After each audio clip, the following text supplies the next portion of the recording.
автентичното толкување ќе заврши по законот правната комисија, каде што недостасува еден член кој од ставката на весна медија некои медиумите се оперативници, сега ситуацијата е 6-6, да речем, зависно од тоа како се измисли за или како би го надвигнала.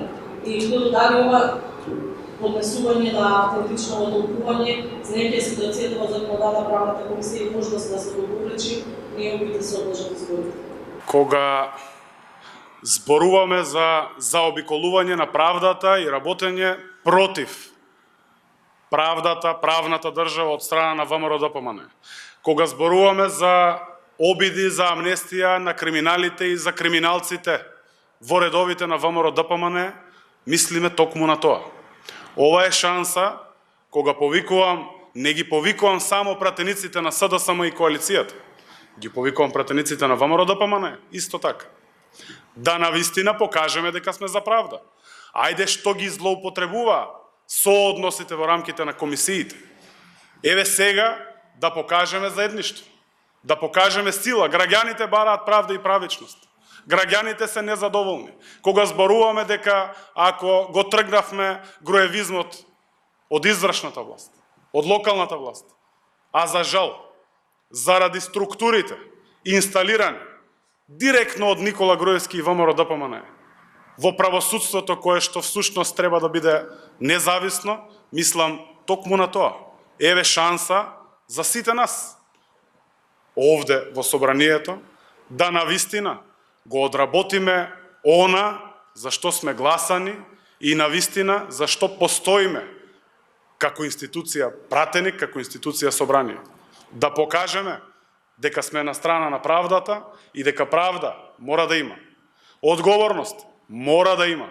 Без разлика кој од која партија доаѓа, без разлика на било каква друга определба на сите нас овде во собранието како пратеници. Други прашања? Зошто оваа иницијатива сега се поднесува по одлуката на Уставот, зошто не се поднесе претходно, имајќи предвид дека оваа правна нејаснотија во однос на членот 11 од Законот за амнестија постои години наназад и уште во 2016 имаше дигитална емисијата на сликано Во нашата држава и во сите развиени демократии точно се знае кој ги носи законите, кој ги носи нормите. Што значи законодавна власт? Што значи сила на пратениците? Зошто овде ние дебатираме? Ние овде во законодавниот дом, во собранието, носиме закони. Уставниот суд не може никој да претпостави дека може да оживее норма која што практично е мртва. Но ете и тоа се случи.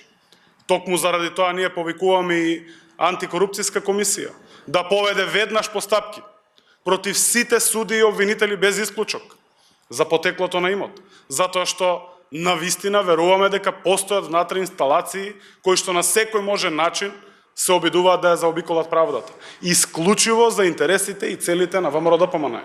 Токму од таа причина, кој е тој нормален човек што ќе претпостави дека Уставниот суд може да се обиде да ја земе улогата на собранието, да оживее мртва норма која што всушност не постои. Заради тоа, затоа што навистина верувавме дека и во правосудството постојат професионалци.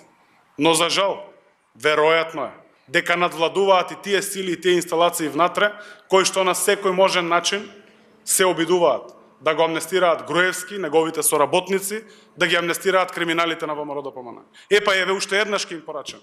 Нема да успеат.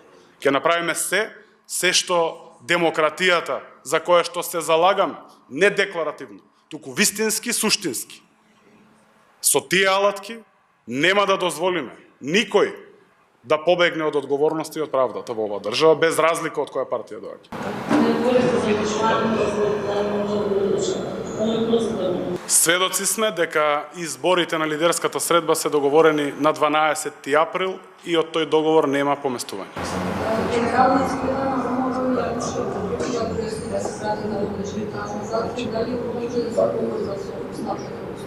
Ништо не би ме изненадило.